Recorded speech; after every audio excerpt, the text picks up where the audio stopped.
వ్యసన రహిత సమాజం కోసం పాటుపడుతున్న మిత్రులందరికీ నమస్కారం. నేను doctor why Jayarama Reddy, tobacco controller and homeo de-addiction therapist. So మనకు తెలుసండి, మన చుట్టూ మన ఇంట్లో కానీ, మన బంధువర్గంలో కానీ, మన ఫ్రెండ్స్ సర్కిల్లో కానీ ఆల్కహాల్, స్మోకింగ్, గుట్కా, ఖైని, గంజాయి ఈ తర్వాత మత్తు పదార్థాలన్నీ ఉపయోగించి వాటి ద్వారా రకరకాల జబ్బులు వచ్చి చనిపోతున్నారు. మనం చూస్తూనే ఉన్నాం. మన తాత ముత్తాతలను చూసి, మన నాన్నగారి నుంచి కూడా మనం గమనిస్తే ఇదే నిజాలు తెలుస్తున్నాయి. మరి ఎందుకండి ఇదే చెడు వ్యసనము ఆరోగ్యానికి హానికరం అని తెలుసు? సైన్స్ డెవలప్ కాకముందు వదిలేద్దాం, సైన్స్ డెవలప్ అయింది, ఇదే నుంచి చనిపోతామని తెలిసినా కూడా ఎందుకు వదిలిపెట్టడం లేదు అంటే, వ్యసనము ఏదైనా సరే, ఈ మత్తు పదార్థాలు ఏదైనా సరే వ్యసనము. వ్యసనానికి మిత్రులారా ఒక 5 దశలు ఉంటాయి.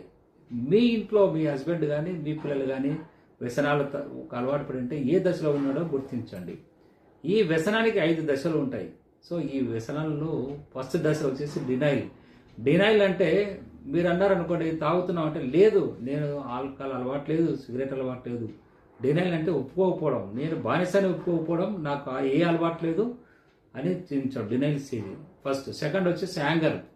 మీరు ఎవరైనా క్వశ్చన్ వేసారనుకోండి, ఏమైనా తాగుతున్నావా, సిగరెట్ తాగుతా, మందు తాగుతున్నట్టే, సీరియస్ కావడం, ఏది నువ్వు చెప్పేది నాకు అసలు అలవాటు లేదని సీరియస్ కావడం, యాంగర్ స్టేజ్ అనమాట. అంటే చిట్టపట.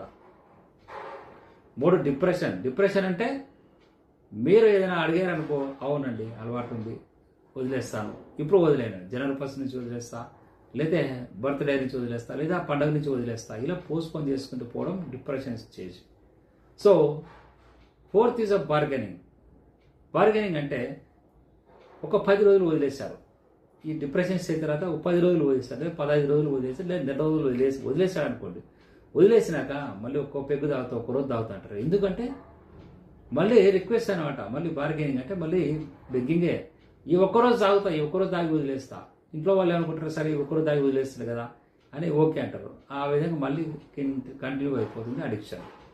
సో 5th ఇస్ యాక్సెప్టెన్సీ అంటే, సెల్ఫ్ రియలైజ్ అయ్యి బయటకు వచ్చి, అరే నేను నా జీవితాన్ని కాపాడుకోవాలా, నా ప్రాణాలను కాపాడుకోవాలా, నా భార్య పిల్లలను మంచిగా చూసుకోవాలా అనుకున్నప్పుడు రియలైజ్ చేసేది, సెల్ఫ్ రియలైజ్ చేసేసి చివరి స్టేజ్కి వచ్చే వరకే, అప్పటికే లివర్, గుండె, ఊపిరితిత్తులు అన్ని ఆర్గాన్స్ పోయింటాయి. ఆ స్టేజ్కి వచ్చినాక ట్రీట్మెంట్కి తీసుకొస్తారు ఫ్యామిలీ మెంబర్స్. అందుకోసమే ఈ స్టేజ్ రాకముందే వ్యసనాలు ఏ స్టేజ్లో ఉన్నా కూడా మీరు మానిపించాల్సిన బాధ్యత కుటుంబ సభ్యులది.